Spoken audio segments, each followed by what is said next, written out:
కానీ అసలు నార్మల్‌గా అంటే చిన్నప్పటి నుంచి ఫాదర్ లేడు. ఆ పెయిన్ కూడా తెలీదు. ఇంట్లో అప్పటి వరకు లాస్ట్ టైమ్ మనం డిస్కస్ చేసినప్పుడే చెప్పావు. ఎవరు చనిపోవడం కూడా చూడలేదు నేను అది ఇది అని చెప్పేసి. అవును. వన్ సడన్‌గా అట్లా తిరుగుతున్న పర్సన్ అలా అయిపోయినప్పుడు ఆ డిప్రెషన్ నుంచి బయటకి ఎట్లా వచ్చావు బ్రో?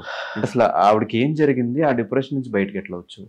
బేసిక్‌గా 2017లో బ్రో మా మమ్మీ అంటే నేను హైదరాబాద్‌లో జాబ్ చేసేవాడిని. 1 ఇయర్ మిరాకిల్ సాఫ్ట్‌వేర్ సొల్యూషన్‌లో నాకు జాబ్ చేసేవాడిని. అప్పటికి ఇండస్ట్రీ సంబంధం లేదు. ఇండస్ట్రీ సంబంధం లేదు. కానీ వైజాగ్‌లోని బీటెక్ నుంచి షార్ట్ ఫిల్మ్సే చేస్తుండేవాడిని. ఓకే. అవన్నీ ఇంట్లో చేస్తుండే. యాక్సెప్ట్ చేసేవాళ్ళా ఆంటీ? బ్రో మా మమ్మీకి నేనంటే ప్రాణం బ్రో. ప్రాణం. పంచ ప్రాణాలు.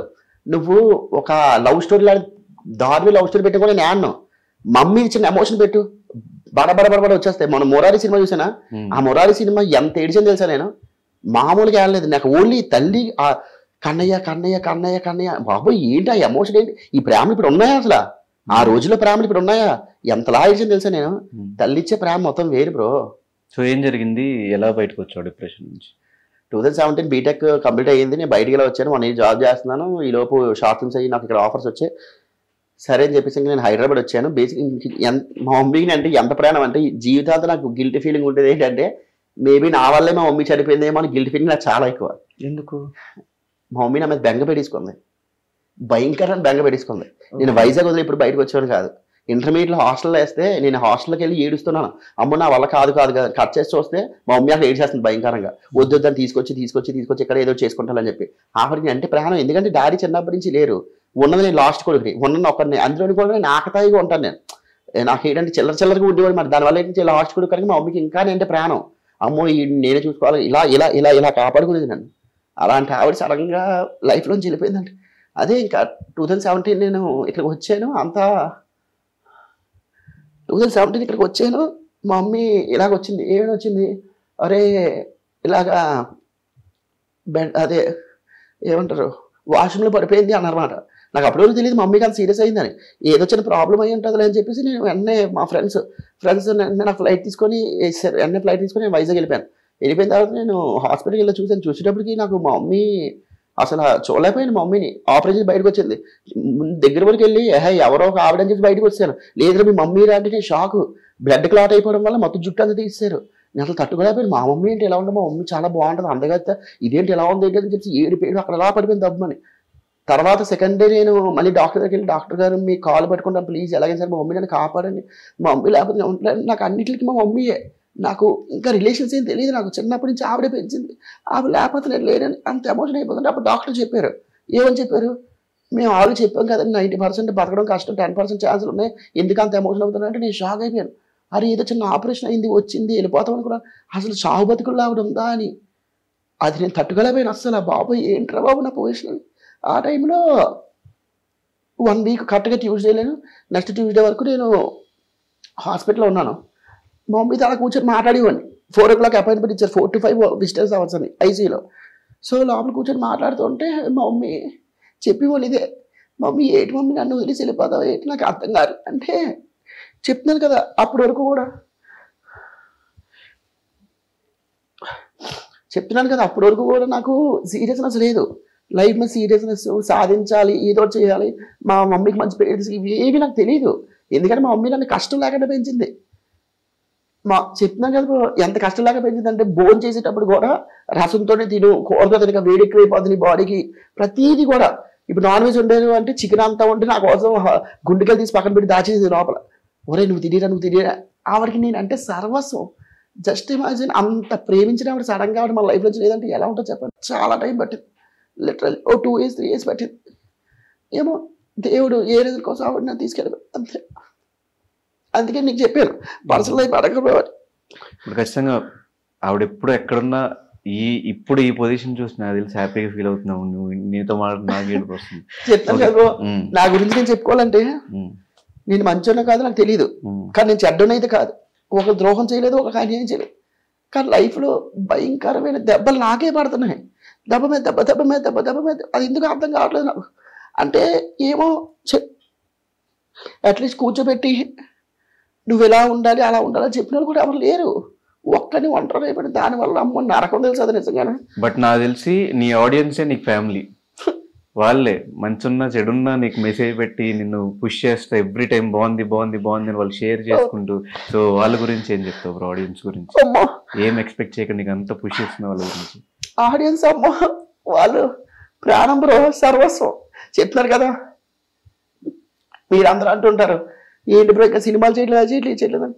ఇవన్నీ పక్కన పెడితే బబ్బులు అన్నాడు బయటికి వెళ్తే ఓ 10 మంది వచ్చి హ్యాపీగా మాట్లాడతారు, బబ్బులు కూడా నీ వీడియో చాలా బాగుంది, ఇంతకు మించి ఏం కావాలి బ్రో, నేను ఏమైనా స్టార్ ఫ్యామిలీలో పుట్టానా లేదంటే బ్యాక్గ్రౌండ్తో వచ్చానా, ఇవి ఏమి రాకుండా వైజాగ్ ఇక్కడికి వచ్చినా కదా, చాలా తక్కువ మంది అండి సక్సెస్ అయింది కదా, ఇది చాలా నాకు ఇంకా ముందు చాలా చాలా ఎదుగుతాను, అలా చూస్తున్నాను టైం అంతే. కానీ అసలు మాక్సిమం నెగిటివిటీ లేని పర్సన్ అయితే నువ్వే అనుకుంటున్నా తెలిసి. చాలా తక్కువ మందిలో నువ్వు కూడా ఒకడు, నెగిటివిటీ ఉండదు, పాజిటివ్ కమెంట్స్ బయటకు కనిపించినా కూడా మంచిగా మాట్లాడే ఆడియన్స్ ఉన్నారు, ఫ్యామిలీ ఆడియన్స్ అందులో ఎక్కువ ఉన్నారు. సో కాంప్లిమెంట్స్ ఎలా తీసుకుంటావు? What is the best compliment నీకు ఇప్పుడు రిసీవ్ చేసుకున్నారు? నేను ఇప్పటికీ కూడా ది బెస్ట్ ఏంటి అంటే, అమ్మతో ఒక రోజు నాకు వీడియో చేశాను నేను. ఆ వీడియో ఇప్పటికీ భయంకరంగా వైరల్ అవుతుంది. ఎప్పుడు అది బంజింగ్ బాబు టైంలో చేశాను. ఆ వీడియో ఏంటో తెలుసా, నా లైఫ్ అది, మా మమ్మీకి నాకున్న బాండింగ్ అదే చూపించాను. ఆ వీడియో ఇప్పటికీ కూడా ఎంత అంటే ప్రతి ఒక్కరికి భయంకరంగా ఇష్టం. ఇంక ఎంత ఇష్టం అంటే అమెరికా నుంచి నాకు కొంతమంది కాల్స్ చేసి, హైదరాబాద్లో మా మమ్మీ ఉన్నారు, ఒకసారి మీరు మాట్లాడతారు వీడియో కాల్ అడిగారు. నేను షాక్ అయిపోయాను. అలా 2-3 మాట్లాడాను. అమెరికాలో వీడియో కాల్ మాట్లాడడం, ఈవిడ కనెక్ట్ చేయడం, బాబు మా ఇంటికి రాబాబు, మా ఇంటికి రాబాబు మంచిగా ఫుడ్ పెడతారు అంటే.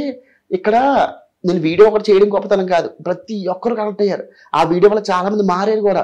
అరే నిజంగానే అమ్మను చూసుకోవాలి కదా, అమ్మను చూసుకోకపోతే ఎలాగా, అమ్మే కదా మెయిన్ అని ఈ వీడియో భయంకరంగా వైరల్ అయింది. అది నాకు చాలా చాలా మంచి కాంప్లిమెంట్స్. ఇప్పటికీ కూడా చెప్తాను కదా, నాకు యూత్ కన్నా నా ఫ్యామిలీయే నా ఫ్రెండ్స్, నా ఫ్యామిలీయే నా ఆడియన్స్ మొత్తం అంతా. చిన్నపిల్లల నుంచి పెద్దవాళ్ళకి అందరికీ కూడా ఏంటంటే ఇదే ఇష్టం అన్నమాట, కామెడీ కామెడీ కామెడీ జనాలకి. అంటే మీరు అంటున్నారు కదా, బేసిక్గా నాకు రైటర్స్ ఎవరు లేరు. నా కాంటెంట్ నేనే రాసుకుంటాను, నేనే చేసుకుంటాను అంతే. ఇంకా నేను ఒక్కనే ఉంటాను అన్నమాట. బట్ తెర వెనకాల ఇన్ని బాధలను పెట్టుకుని కూడా మా అందరినీ ఎప్పుడు ఎంటర్టైన్ చేస్తూ ఆ వీడియోస్ ఎప్పుడు మాకు నచ్చే విధంగా దాన్ని ఎడిట్ చేసుకుని ఆ వీడియోస్ కాంటెంట్ అంతా మమ్మల్ని నవ్విస్తున్నది నిజంగా హ్యాట్స్ ఆఫ్ బ్రో. తెలిసి మ్యాక్సిమం ఎవరు అనుకోరనుకుంటా, చూస్తున్నంత సేపు ఇన్స్టాల్ చూస్తున్న వీడి లైఫ్ ఏంట్రా హ్యాపీగా ఉంది, 4 వీడియోలు చేసుకున్నాడు, డబ్బులు సంపాదించుకుంటున్నాడు. డెఫినెట్ గా నేను నమ్ముతున్నాము. నేను నిన్న ఫ్రెండ్ అనుకుంటున్నాను. బేసిక్ గా చెప్తున్నాను కదా, నా లైఫ్ లో మా మమ్మీతో దెబ్బ తర్వాత ఇంకో దెబ్బ, ఇలా దెబ్బలు ఎదురు పడుతూనే ఉన్నాయి. నాకు తెలియదు ఎందుకు పడుతున్నాయి. నేను అనుకుంటున్నాను మరి నా ఫ్రెండ్స్ మాట్లాడుతూ, మేబీ ఎంత కష్టపడితే మేబీ రేపొద్దున అంత మంచి పొజిషన్కి వెళ్తామేమో. ఏమో బ్రో, నేను వెళ్తానో తెలియదు. కానీ ఇప్పుడు ఒక లాజిక్ చెప్తానే ఉన్నాను, లైఫ్ లో మనం జీరోలో ఉన్నాం, కొన్ని ప్రాజెక్ట్ చేసి ఒక మంచి స్టేజ్కి వెళ్ళాం, ఇంకొన్ని ప్రాజెక్ట్ చేసి ఇంకొంచెం మంచి స్టేజ్కి వెళ్ళాం, 4 ఫోటోలు దిగుతుంటే ఇంకొంచెం మంచి స్టేజ్కి వెళ్ళాం. అలా స్టేజ్ బై స్టేజ్ వెళ్తుంటాం. ఒక పాయింట్లో మనకు అనిపిస్తుంటుంది అన్నమాట, అమ్మయ్య మనం బాగా సక్సెస్ అవుతున్నాం రాదిరా అని. కానీ అన్నింటికన్నా వర్స్ట్ థింగ్ ఇందులో, వర్స్ట్ పార్ట్ ఏంటో తెలుసా, ఇది షేర్ చేసుకోవడం మన చుట్టుపక్కల ఎవరు లేకపోవడం. అది ఎంత నరకంలో ఉంటుందో తెలుసా. నాకెవరో తెలియని వాళ్ళు లక్షల మంది కామెంట్లు వీడియోలు అన్నీ చేస్తున్నారు, కానీ నా అనుకునే వాళ్ళు ఎవరు లేరు నాకు. అది భయంకరమైన నరకం. అది ఎంత నరకం తెలుసా, టార్చర్. ఇఫ్ సపోజ్ మా మమ్మీ ఉంటే ఎంత గొప్పగా ఫీల్ అవుద్ది, ఎంత ఆనందపడిపోద్ది. బట్ ఎప్పుడు ఫీల్ అవ్వకు, ఎవరు లేరు అని చెప్పేసి నీకు బ్యూటిఫుల్ గా మేము అందరూ ఉన్నాము, రెగ్యులర్ మనం కలుస్తూనే ఉంటాము, చిల్ అవుతూనే ఉంటాము. బట్ ఎప్పుడు నువ్వు పిలిచినా మేము వస్తాం, మంచిగా మీ ఇంట్లో చిల్ అవుతాము. మేము పిలిచినప్పుడు నువ్వు అట్లా మా అందరికి నువ్వు ఫ్యామిలీ. అయ్యో డెఫినెట్ గా ఎప్పుడు ఇక్కడ ది బెస్ట్ పార్ట్ ఏంటో తెలుసా బ్రో, దేవుడు మనకు 99.5% ఏదో ఒక దరిద్రాన్ని ఇస్తున్నా కూడా 0.5% కొంచెం మంచి చేస్తాడు. నా 0.5% మంచి ఏంటి తెలుసా, నా ఫ్రెండ్సే. మా మమ్మీ చిన్నప్పటి నుంచి, అంటే ప్రతి ఒక్కరికి తల్లిదండ్రుల ప్రాణం అయితే మా మమ్మీ చనిపోవడం వల్ల నాకు చిన్నప్పటి నుంచి కూడా నా ఫ్రెండ్సే నా ప్రాణం. నా కొడుకులు ఎదవలో ఎంత మంచోళ్ళు అంటే ప్రాణం. నేనంటే పంచి ప్రాణాలు. నేను చెప్పాను 2 days బ్యాక్ నాకు బేసిక్గా ఒంట్లో బాగాలేదు, నాకు కొంచెం ఫేవరేజ్గా ఉంది. ఇప్పటికి కూడా ఇంకా సిక్లో ఉన్నాను నేను. మా ఫ్రెండ్ నేను పడుకోవడం చేసి ల్యాబ్ కూడా అని చెప్పేసి డోర్కి టిఫిన్ మెడిసిన్ పెట్టి వెళ్ళిపోయాడు. నేను లేచిన తర్వాత ఫోన్ చేస్తారా బయట టిఫిన్ తింటా అన్నారు. మా మమ్మీ చనిపోయేటప్పుడు నాతో ఉన్నది, నన్ను కాపాడింది ఫ్రెండ్సే. కెరియర్ ప్రకారంగా మళ్ళీ నేను 2 years వరకు నాకు ఆఫర్స్ ఏం రాలేదు. అప్పుడే హైదరాబాద్ రావడం, సర్వైవల్ నాకు అసలు చాలా ఇంపార్టెంట్. అయినా సరే ఆ ఫ్రెండ్సే నన్ను కాపాడారు. 2 years నన్ను నేను సంపాదిస్తున్నా కూడా వాళ్ళు వద్దనిసేవారు. మేము ఈ రోజు నీతో ఉంటాం, పెళ్ళిళ్ళు అయిపోయిన తర్వాత ఎక్కడికి వెళ్తాం, అప్పుడు ఈ డబ్బులు ఖర్చు పెట్టుకో, అప్పటి వరకు నువ్వు మాతో ఉండి చాలు. అక్కడే ఫ్రెండ్సే. తర్వాత పర్సనల్ లైఫ్ లో కొన్ని అవ్వడానికి కూడా ఫ్రెండ్సే. దాని నుంచి బయటకు వచ్చిన తర్వాత మళ్ళీ నన్ను దగ్గర తీసుకొని వచ్చి నీకేరా మేము ఉన్నాం కదరా అంటే, నాకు దొరికిన ఫ్రెండ్స్ వజ్రాలు. బబ్బులు మంచి ఏంటి, చెడు ఏంటి, కోపం ఏంటి, అలకేంటి, ప్రేమ ఏంటి, అన్ని వెర్షన్స్ వాళ్ళకి తెలుసు. అందుకే నేను ఎలా ఉన్నా కూడా నన్ను రిసీవ్ చేసుకుంటారు. ఫ్రెండ్స్ అంటే ఇప్పుడు డబ్బు ఉన్నప్పుడు ఫ్రెండ్స్ అందరూ ఉంటారు, డబ్బు పోయిందని ఫ్రెండ్స్ అందరూ వెళ్ళిపోతారు అంటారు కదా. బట్ నాకు చిన్నప్పటి నుంచి వాళ్ళు నాతో ఉండడం వల్ల అన్నిటికీ నా ఫ్రెండ్సే నా ప్రాణం. అదృష్టం కొద్దీ నా ఫ్రెండ్స్కి వచ్చిన వైఫులు కూడా బంగారాలే. అందుకు వాళ్ళు అంతా కూడా నన్ను చూసుకుంటారు బాగానే. బబ్బులు దాదా ఏంటంటావు ఏమంటా, ఇంకా అదే నా ఫ్యామిలీ అయిపోయింది మాట ఈ రోజు కూడా. అందుకే ఫ్రెండ్స్ నేను ఎప్పుడు వదులుకోను. రీసెంట్ గా జరిగిన కొన్ని దెబ్బల వల్ల నేను మైండ్ డైవర్ట్ అవ్వడం కోసం పబ్లిక్ వెళ్తుండేవాడిని. అదే ఇదే లైవ్ బ్యాండ్స్, నాకు తెలుగు పాట అంటే చాలా ఇష్టం. సో తెలుగు పాటలు అవి వెళ్తూ స్టోరీలో పెడుతుండేవాడిని. కొంతమంది మెసేజ్ చేసేవారు, బబ్బులు బ్రో నీ లైఫ్ ఏంటి బ్రో, చిల్లు బ్రో, మంచిగా పబ్కి వెళ్తున్నావు, మంచిగా అమ్మాయిల చుట్టూ ఉంటాను, సిగరెట్ కాల్సిన, మందు కొట్టిన ఏవి చేయను. అయినా సరే నాకు సాంగ్స్ అంటే చాలా ఇష్టం. సాంగ్స్ వింటూ ఉంటాను. అయిపోయిన తర్వాత ఇంటికి వస్తాను. కింద కామెంట్ తెలుసా, బబ్బులు నీ లైఫ్ సూపర్ హే, నీకేట హే, అదృష్టవంతుడివి అంటే అవి చూస్తూ ఉంటే ఒక తెలియని ఒక వెర్రినవ్వు వస్తుంది మాట. సరేరా ఓకే ఓకే నువ్వు అనుకున్నావు అనుకో, దానికే ఉందిలే. అదే అంటాను నేను, నా మైండ్ డైవర్ట్ అవడం కోసం నేను వెళ్ళివ్వను అక్కడికి. బట్ మిగతా వాళ్ళకి తెలియదు నేను ఎంజాయ్ చేస్తున్నాను, లైఫ్ సూపర్ కేకలుకున్నాను, అది వాళ్ళు అనుకుంటున్నారు. నా పర్సనల్ థింగ్స్ తో నేను వెళ్తున్నాను, నాకు తెలియట్లేదు. సో అందుకే నేను మా మమ్మీ గురించి అడిగే కనుక నేను ఇంకా 20-30% చెప్పాను బ్రో, ఇంకా 70% తల్లి గురించి చెప్పండి, ఇంకా అంతే చెప్తాను, ఎన్ని షేర్ చేసుకుంటాను. కానీ ఈ ఇంటర్వ్యూ దాని గురించి కాదు, సరదా కూర్చొని మాట్లాడుతుంది కనుక నో పర్సనల్. అందుకే ఫస్ట్ నా పర్సనల్ థింగ్స్ నేను ఏం మాట్లాడను బ్రో అని అన్నది దానికి.